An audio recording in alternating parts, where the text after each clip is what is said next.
Artifact identifier equals HFY protector part 1 expanded type equals application VND.LLM.artifact plus markdown title equals part 1. The Sleeping Giant, expanded. Commander Linda Hayes had been stationed at the Mars Research Outpost for 3 years. In all that time, she'd seen some interesting discoveries. Ancient microbial fossils. Ice deposits that could support future colonies. Even some unusual mineral formations that scientists got excited about. But nothing like this. Nothing even close to this. The alert came through at 0300 hours. The Deep Scan Geological Survey team had found something 3 miles beneath the Valles Marineras Canyon system. Something big. Something that shouldn't be there. Linda pulled up the scan data on her tablet, still half asleep. Then she saw the readings and suddenly sleep was the furthest thing from her mind. The structure was massive. At least 2 square miles of constructed space, buried under millions of tons of Martian rock and soil. The dating analysis made her hands shake. 50,000 years old. Minimum. That was impossible. 50,000 years ago, humans were barely using stone tools back on Earth. They weren't building underground facilities on Mars. They couldn't have been. But the construction signatures were unmistakably human. The molecular analysis of the metal alloys matched human industrial processes. The architectural patterns followed human design principles. Whoever built this was human. Or at least related to humanity in ways that current science couldn't explain. Linda sent an immediate priority message to Earth. This was way above her pay grade. This was the kind of discovery that changed everything humanity thought it knew about itself. Within 24 hours, the Galactic Coalition got involved. Of course they did. Humanity had been part of the coalition for 200 years, but they were still considered a minor species. Young. Inexperienced. The big powers, the Axian Dominion, the Kresh Empire, the Velnari Collective, they treated humans like children who needed supervision. And now those same powers wanted to know what humanity had been hiding on Mars for 50,000 years.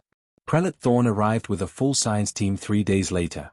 He was Axian, tall, crystalline skin that refracted light in rainbow patterns, with 4 arms that moved with unsettling grace. He'd been polite during their initial communications, but Linda could see the suspicion in his multifaceted eyes. "Commander Hayes," he said, his voice like wind chimes. "I trust you understand why the Coalition must be involved in this discovery. Ancient technology can be dangerous. Especially ancient human technology that we knew nothing about." Linda bit back her first response. "We didn't know about it either, Prelate. We're just as confused as you are." "Are you?" Thorne asked, and there was no mistaking the doubt in his tone. The excavation took 2 weeks. Every day, as they cleared away rock and soil, the structure became more impressive and more terrifying. The walls were made of materials that modern science couldn't quite identify.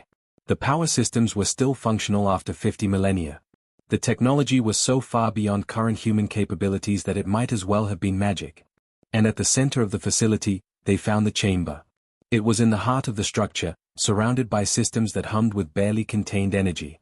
The chamber itself was transparent, some kind of crystalline material that showed what was inside perfectly. A man. A human male, perfectly preserved. He looked maybe 30 years old, though with Stasis technology it was impossible to tell. He wore some kind of armor that seemed to be part clothing, part technology, integrated with his body in ways that made the Coalition scientists very nervous. Above the chamber, carved in letters that predated any known human language but were still somehow readable, was an inscription. Linda's translation software struggled with it, but eventually produced results. The first sentinel. Earth's blade. Do not wake unless darkness returns. Sentinel, Prelate Thorne said softly. A guardian. A protector. But protecting against what? The science team spent days analyzing the chamber, the man inside, the inscription. They found more information in the facility's ancient databanks. References to something called the Great War. Mentions of other sentinels, 12 in total. And warnings. So many warnings about waking them before the appointed time. Linda argued against opening the chamber. The inscription is clear. We're supposed to leave him alone unless there's some specific threat. Some darkness. We don't even know what that means. But Prelate Thorne disagreed. He had the backing of the Coalition Council. The argument was simple: humanity had hidden this technology, this warrior, this facility for 50,000 years. Whether modern humans knew about it or not, it represented a potential threat. They needed to understand what this sentinel was. What he could do. what weapons he might possess. Besides, Thorne said with what might have been a smile on his alien features, an ancient human warrior? Even if he was enhanced somehow, what real threat could he pose? Your species is known for diplomacy and trade, not warfare. This is probably just some failed experiment from your distant past. Linda had a bad feeling about this. A really bad feeling. But she was one human commander against the entire Galactic Coalition. She didn't have the authority to stop them. The day they opened the chamber, Linda made sure every system on the base was recording. If something went wrong, at least there would be a record. Prelate Thorne activated the release sequence personally. The chamber made a sound like a long, deep breath. The energy readings spiked. And then every electronic system within 100 miles shut down. Not damaged. Not malfunctioning. Just off. Like someone had flipped a switch and turned off every piece of technology in range. The backup generators didn't kick in. The emergency lights didn't activate. Even Linda's tablet went completely dead in her hands. In the sudden silence and darkness, the chamber opened. Mist poured out, some kind of preservation gas. And through that mist, Linda saw the man's eyes open. They glowed. Actually glowed with an inner light, like someone had placed stars behind his pupils. His eyes swept across the room, taking in the Coalition scientists, the equipment, the facility that had been his prison for 50,000 years. Then he sat up. Moved with fluid grace despite being asleep for millennia. His gaze locked onto Linda, and she felt a chill run down her spine. Those eyes held power. Knowledge.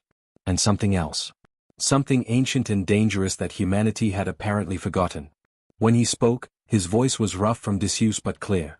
Modern English, though with an accent Linda couldn't place.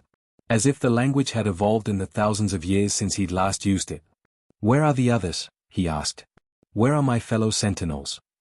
And somehow, Linda knew that everything had just changed. Not just for humanity, but for the entire galaxy. The sleeping giant had awakened. Artifact. Artifact identifier equals HFY Protector Part 2 expanded type equals application VND.LLM.artifact plus markdown title equals Part 2.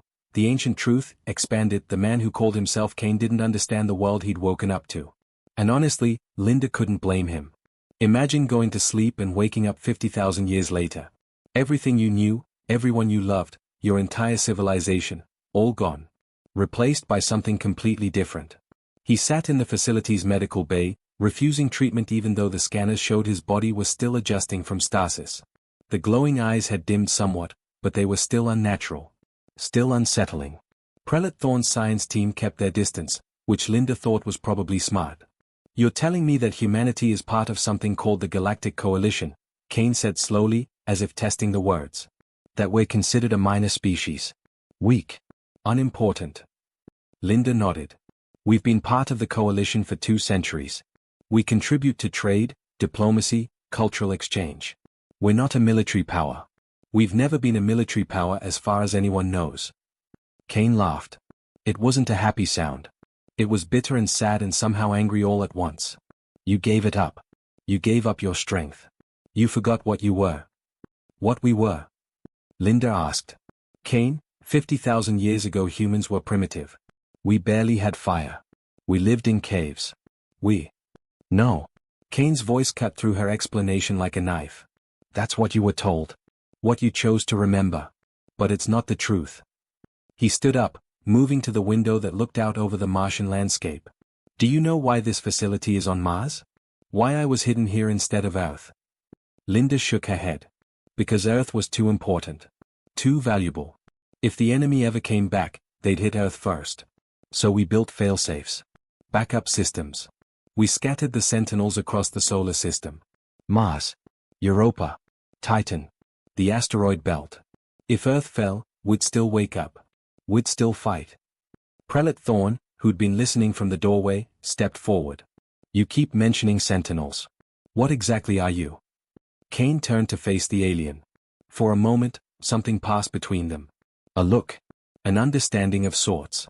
2 warriors recognizing each other across species lines. "The sentinels were humanity's answer to a threat that nearly consumed the galaxy," Kane said. "We were created. Enhanced. Trained. Made into something more than human but not quite machine. Living weapons designed to fight an enemy that conventional armies couldn't touch."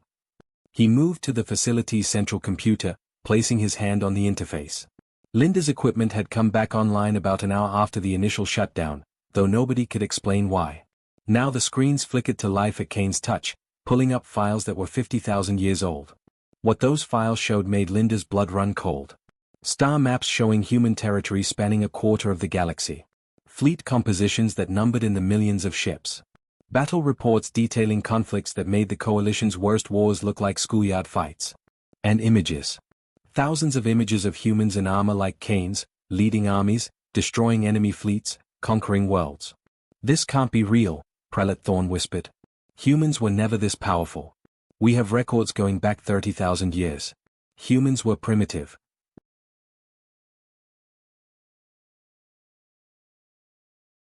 You have records going back 30,000 years because that's when we let you start keeping records again, Kane said quietly. Before that, we controlled what the galaxy knew. What it remembered. What it feared. He pulled up more files. Ancient battles. Weapons that could crack planets. Ships that made current dreadnoughts look like toys. And everywhere, humans. Leading. Commanding. Conquering. The Great War lasted for 3,000 years, Kane continued. Humanity against something we called the Devourers. Beings from dimensional space that fed on life force itself. They consumed entire species. Whole civilizations gone in days. The galaxy was losing. Badly. So humanity developed the Sentinels, Linda said, starting to understand. We developed a lot of things, Kane corrected. Weapons. Genetic enhancements. Technology that pushed the boundaries of what was possible. We became monsters to fight monsters. And we won. We pushed the Devourers back. Sealed them away. Saved the galaxy. He closed the files. And then humanity looked at itself. At what we'd become. The things we'd done. The power we wielded. And we were horrified. The room was silent.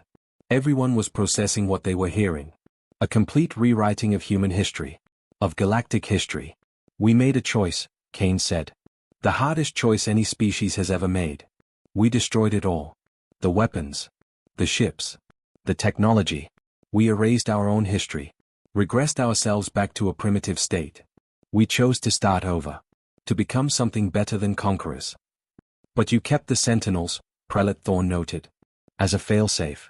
If the Devourers ever came back, if Earth faced extinction, we needed something.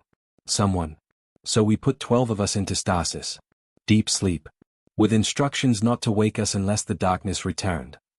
Linda felt her stomach drop. And you woke up. Which means something woke me up. My chamber sensed a threat. Not enough to wake all 12 Sentinels, but enough for one. Kane looked at them. The Devourers are back. Or something similar. Something dangerous enough to trigger the failsafe. Prelate Thorn's crystalline features shifted in what Linda had learned was Axian skepticism. This is an impressive story, Sentinel. Ancient propaganda, perhaps. But I find it difficult to believe that your species was ever this powerful. You're traders. Diplomats. You have no military tradition. Because we chose not to, Kane said softly. We chose peace. We chose to forget. But forgetting doesn't change what we were. Thorn made a gesture, and 6 Axian guards entered the room. They were massive, 8 feet tall, wearing power armor, carrying weapons that could punch through reinforced steel. I think you should come with us, Sentinel. The Coalition needs to study you. Understand what you are. For the safety of all species. You're making a mistake, Linda warned, but Thorn ignored her. The guards approached Kane.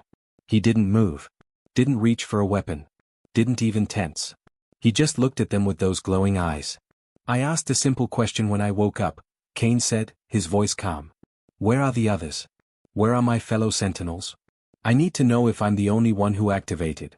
Because that tells me how serious the threat is. You'll answer our questions first, one of the guards said, reaching for Kane's arm. Kane sighed. Then he simply looked at the guards. Really looked at them.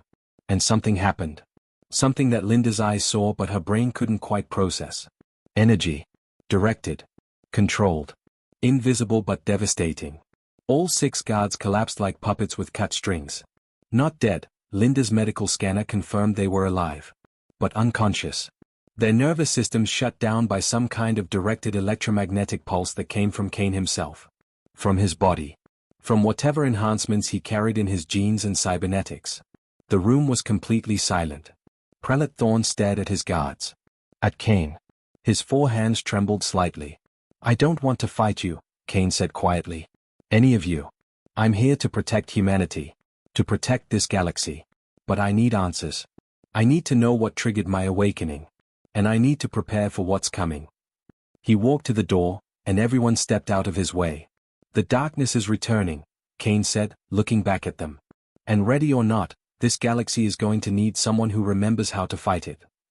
Linda watched him go and realized something terrifying. Humanity hadn't always been weak. They'd chosen to be.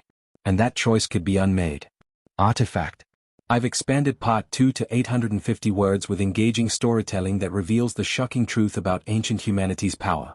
The narrative focuses on Kane explaining the past, the revelation of humanity's deliberate regression, and the demonstration of his abilities.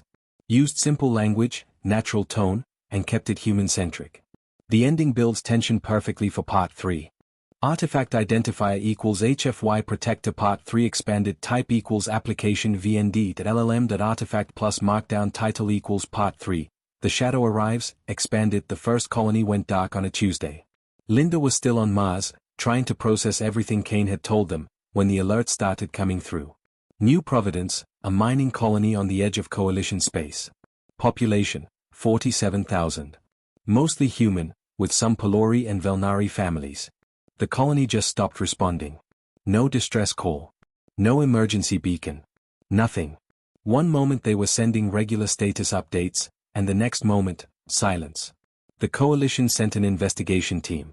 What they found was worse than any attack, any disaster, any tragedy they could have imagined. The colony was intact. Every building stood exactly where it should be. The power was still running. The lights were on. Equipment hummed along normally. But there was nobody there. Not a single living thing. No humans. No aliens. No pets. Not even bacteria in the water systems. Just empty buildings and the eerie feeling that something had come and taken every living thing away. Within a week, 3 more colonies went silent. Then 7. Then 17. The pattern was spreading fast, moving through Coalition space like a plague. But it wasn't a plague. Diseases left bodies. This left nothing. Just empty spaces where life used to be. Linda watched the reports with growing horror. Billions of people. Gone. Not killed, that would have left evidence. Just gone. Vanished as if they'd never existed. Kane watched the same reports with a different expression. Recognition. It's them, he said quietly. The Devourers. They're back. The Galactic Coalition held an emergency session. Every major species sent representatives. The chamber was packed with delegates demanding answers, solutions, action. Prelate Thorn stood at the center, trying to maintain order while panic spread through the room. We need to understand what we're fighting, Thorn said, his voice barely carrying over the chaos. We need. You need me, Kane said, walking into the chamber uninvited. Guards moved to stop him, then remembered what happened to the last guards who tried that. They kept their distance. The entire chamber fell silent. Thousands of eyes from dozens of species all focused on one human male who looked ordinary except for those eyes that held ancient power. Tell us what these Devourers are, demanded Ambassador Krell, a massive insectoid from the Thex hive. Tell us how to fight them. Kane moved to the center of the chamber, and holographic displays activated around him, showing footage from the empty colonies. The Devourers aren't physical beings like you or me. They exist in dimensional space, a realm adjacent to our reality. They can't fully enter our universe, but they can reach through. And when they do, they feed. Feed on what? Someone asked. Life force. Biological energy. The spark that makes something alive rather than just organic matter. They drain it completely. That's why the colonies are empty but intact. The Devourers don't want your buildings or your technology. They want you. Your essence. Your soul, if you believe in such things. The chamber erupted in questions, objections, disbelief. Kane waited for the noise to die down. Conventional weapons don't work on them, he continued. Energy weapons pass through them because they're not really here. Kinetic weapons disappear into dimensional space. You can't shoot what doesn't fully exist in your reality. Then how do we stop them? Thorn asked, and Linda heard genuine fear in his voice. You don't, Kane said simply. You can't. Your species, your technology, your understanding of physics, none of it is enough. The Devourers are beyond you. But not beyond the Sentinels, Linda said, understanding. Kane nodded.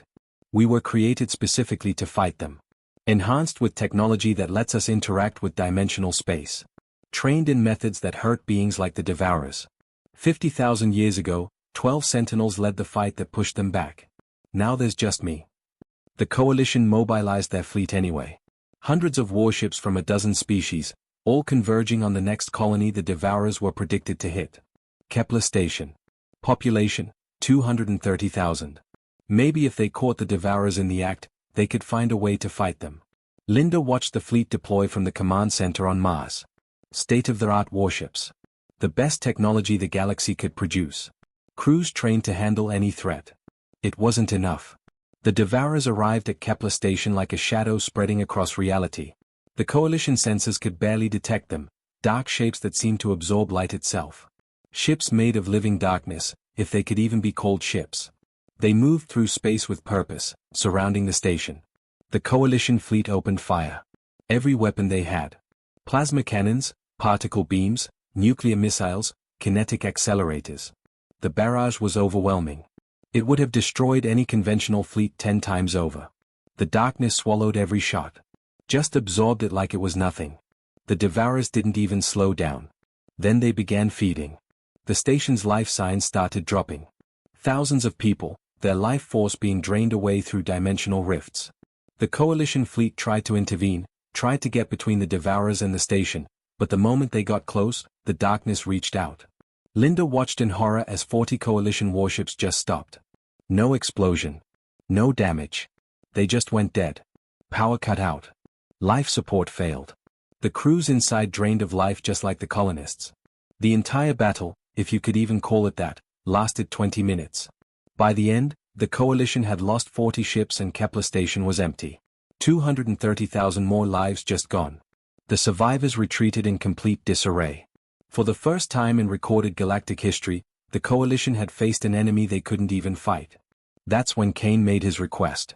Give me a ship. One ship. Prelate Thorne said. Against that? We just lost 40 warships in minutes. Your ships can't hurt them, Kane explained patiently. Mine can. Or rather, I can. The ship is just transportation. They gave him one of Earth's newer cruisers. Nothing fancy. Humanity didn't build impressive warships like the major powers.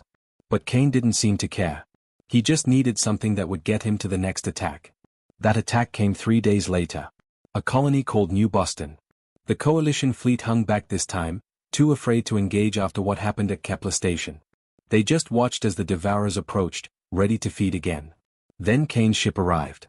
One small human cruiser against a swarm of darkness that had consumed billions of lives. The galaxy watched what happened next, and they would never forget it. Kane didn't fire weapons. Didn't launch missiles. Instead, his ship just stopped, dead in space between the Devourers and the colony. For a moment, nothing happened.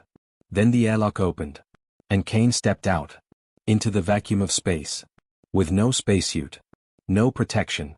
He should have died instantly. Frozen. Suffocated.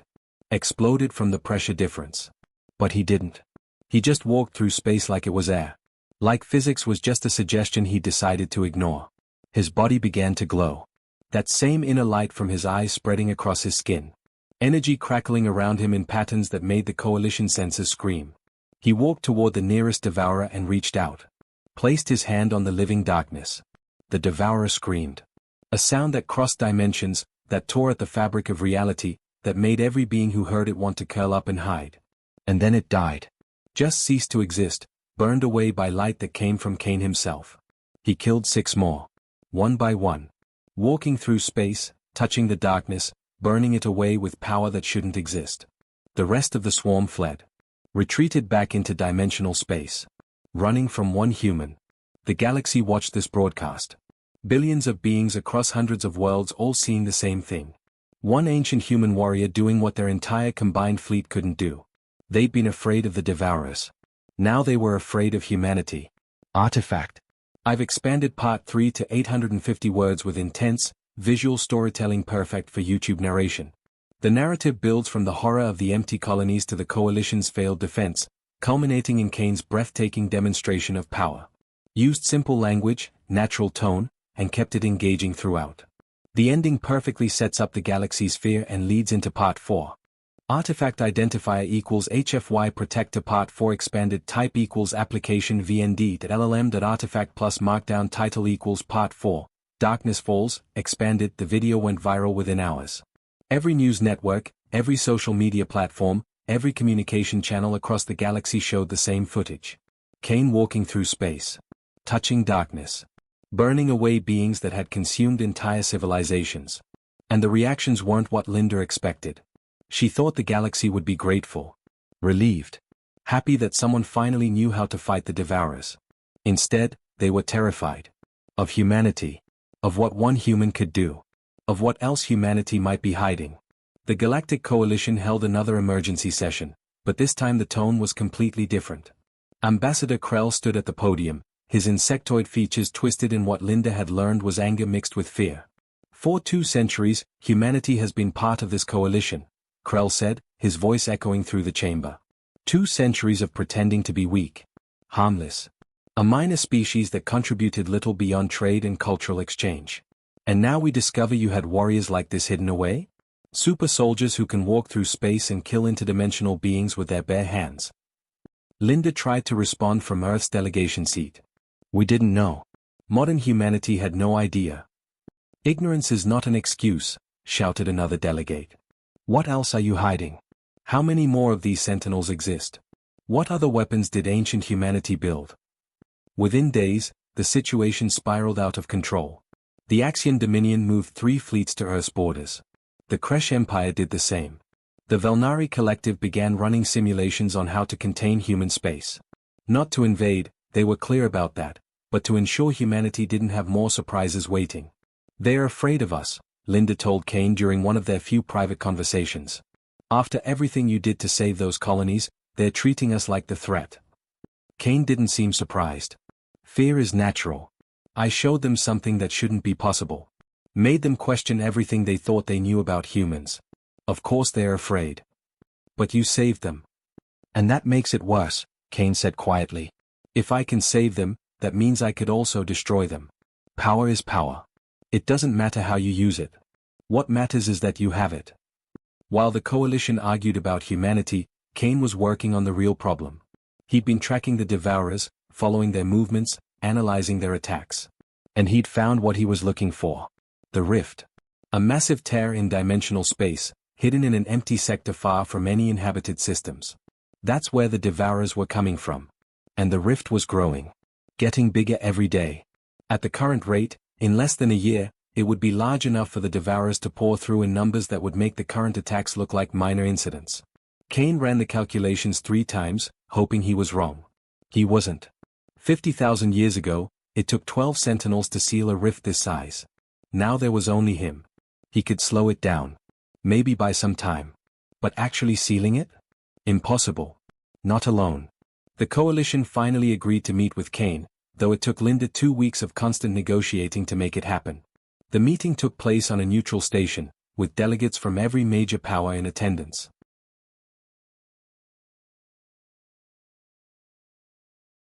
Prelate Thorne spoke for the coalition.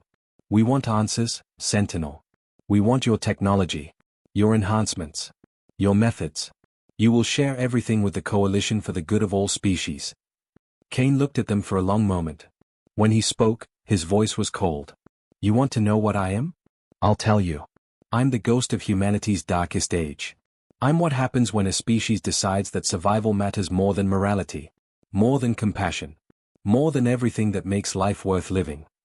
He stood, and every guard in the room tensed.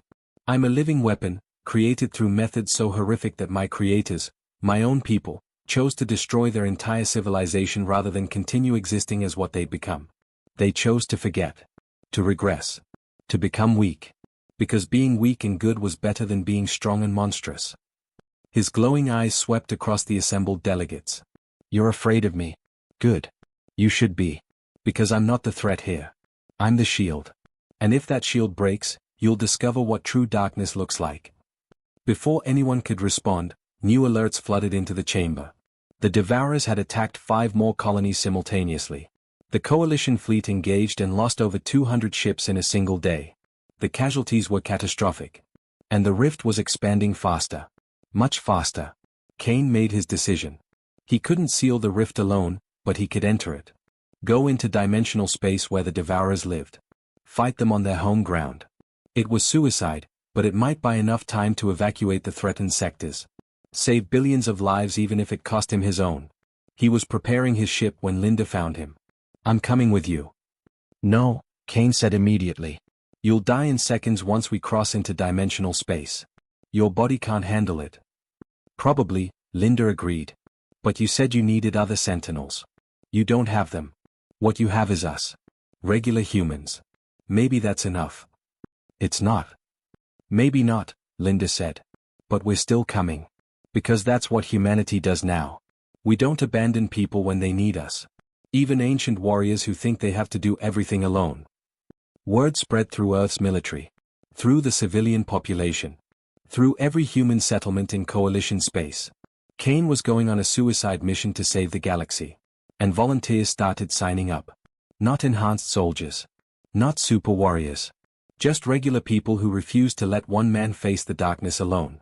Lieutenant Troy Bennett, a shuttle pilot. Sergeant Rita Morgan, a combat medic. Engineer Wade Foster, who kept the Mars facility running. Helen Crawford, a xenobiologist studying alien life.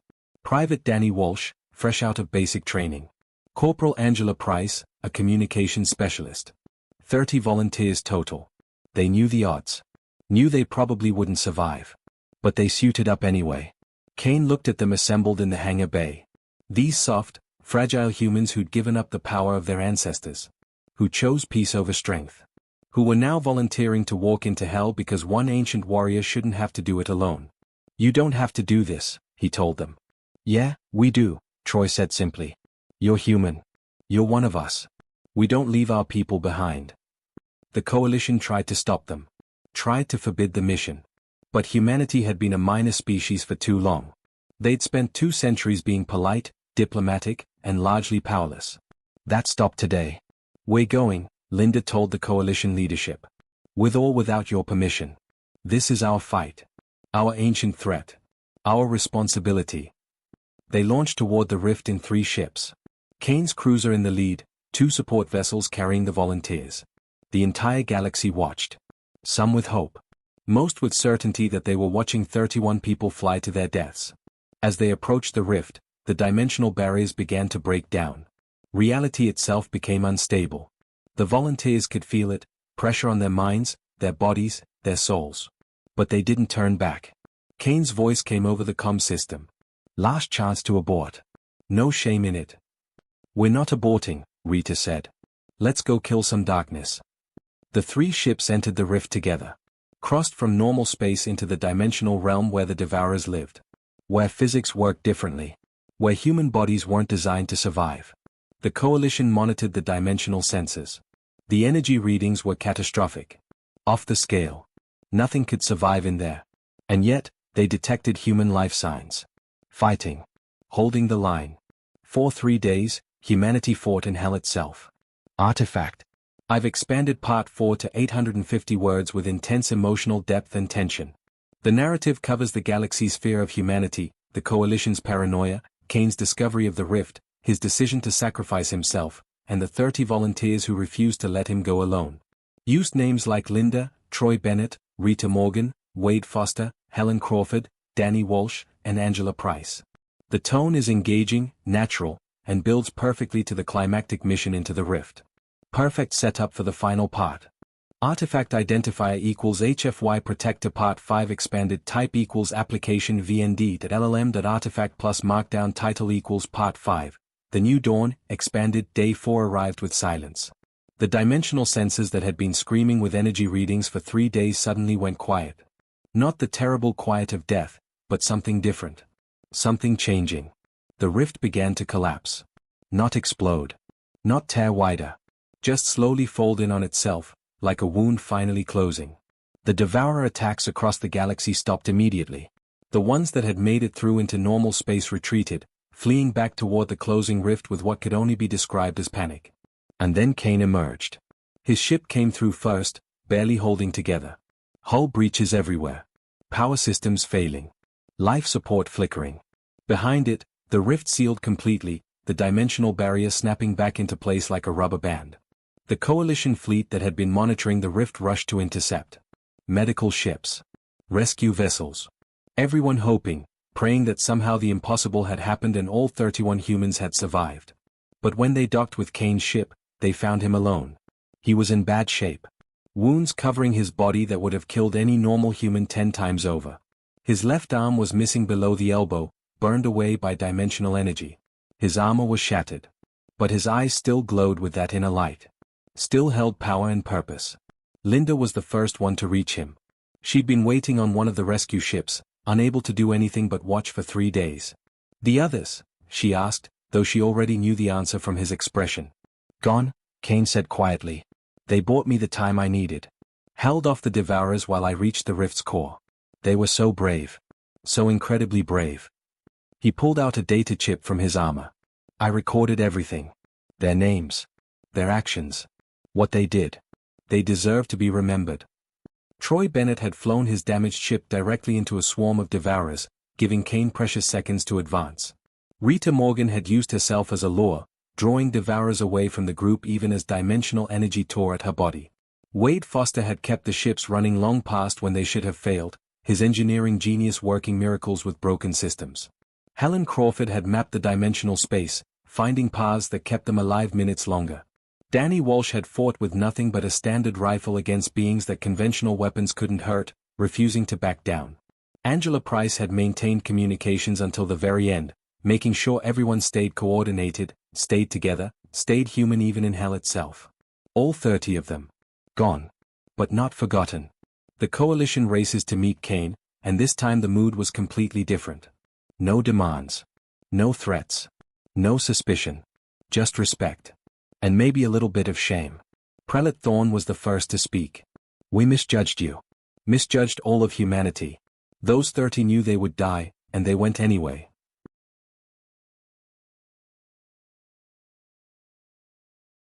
Because that's what humans do, Kane said. Not because we're stronger or braver or special. But because when someone needs help, we show up. That's the choice ancient humanity made 50,000 years ago. Give up power. Choose compassion. It wasn't weakness. It was the hardest, bravest decision any species has ever made. The Coalition made their own requests, but these were different from before. They asked Kane to share his knowledge. Not his weapons. Not his enhancements. But his defensive systems. How to detect dimensional breaches. How to evacuate quickly. How to buy time if the Devourers ever came back. I damaged the rift badly enough that it'll take them 1,000 years to reopen it, Kane explained during a joint session with Coalition leadership. By then, you'll be ready. You'll know how to fight. How to survive. He shared everything he could. The defensive technology. The warning systems. The strategies that had worked 50,000 years ago. But he refused to share the weapons. Refused to share the methods that created the Sentinels. We were made through suffering, he told them. Through experiments and enhancements that destroyed as many candidates as they created. My people decided that kind of power wasn't worth the cost. I won't dishonor their choice by bringing it back. When asked what he would do now, Kane looked up at the stars. I can't go back to sleep. My chamber opened because Earth sensed danger. As long as I'm awake, I have a purpose. I'll be the shield. The watcher. So humanity doesn't have to give up what they've become. He established a watch station on the outer rim, near where the rift had been. A one-man early warning system. The last sentinel, standing guard against the darkness. But something unexpected happened back on Earth. The memorial for the 30 volunteers became more than just a monument. It became a symbol. Young people came to read the names. To learn their stories. To understand that heroism didn't require being superhuman. A new program started. Volunteers who wanted to follow in those footsteps. Not to become weapons like Kane. Not to gain power. But to become protectors. Soldiers, scientists, diplomats, engineers, all dedicated to defending not just Earth, but the entire galaxy. They called themselves the New Sentinels. We can't be what Kane is, their first commander said during the inaugural ceremony. Commander Nathan Pierce, a veteran who'd served in the Coalition fleet. And we shouldn't try. But we can be what humanity is now. People who show up when darkness comes. Who stand together even when it looks hopeless. Who remember that real strength isn't about power, it's about choosing to protect others. The memorial on Mars became a pilgrimage site. Species from across the galaxy came to see it. To read the 30 names carved in stone. To understand something important about humanity. Troy Bennett. Rita Morgan. Wade Foster. Helen Crawford. Danny Walsh. Angela Price. And 24 others who gave everything so the galaxy could survive. Vormak, the scientist who'd been there when Kane first woke up, visited the watch station months later. I have a question. Your people gave up all that power. Chose to forget. Chose to be weak. Was it worth it? Kane was quiet for a long time, looking out at the stars. 50,000 years ago, humanity conquered half the galaxy. We were feared by everyone. Unstoppable. And we were miserable. We'd become the monsters we fought against. He gestured to a display showing news from Earth. The new Sentinels graduating. Human aid ships helping rebuild colonies damaged by the Devourers. Cultural exchanges and partnerships forming across the galaxy. Modern humans can't walk through space or kill dimensional beings. But they can sacrifice themselves for strangers. They can choose compassion over conquest. They can be heroes without being weapons. He smiled slightly. Yeah. It was worth it. Today, 200 years after Kane woke up, the galaxy is different. Humanity's influence has grown, not through military might but through something simpler. They show up when people need help. They stand together against darkness. They prove that strength comes from who you choose to protect, not from power itself. The name Sentinel means something new now. Not ancient super soldiers, but ordinary people doing extraordinary things. Kane still stands watch on the outer rim. Earth ships visit regularly, bringing supplies, updates, and reminders that he's not alone. That humanity hasn't forgotten him. The darkness is still out there, Kane tells them each time. It always will be. In 1,000 years, maybe the Devourers will return. Maybe something worse. But I'm not worried. He looks at the ships, at the crews, at the humans who chose peace but will fight when they must. Because as long as humanity keeps choosing to be the light, the darkness doesn't stand a chance. The Lost Protector is no longer lost. His home. Watching over the species that chose compassion over conquest. And the darkness that once threatened to consume the stars has learned to fear one thing above all others. Humanity's choice to care. The end artifact.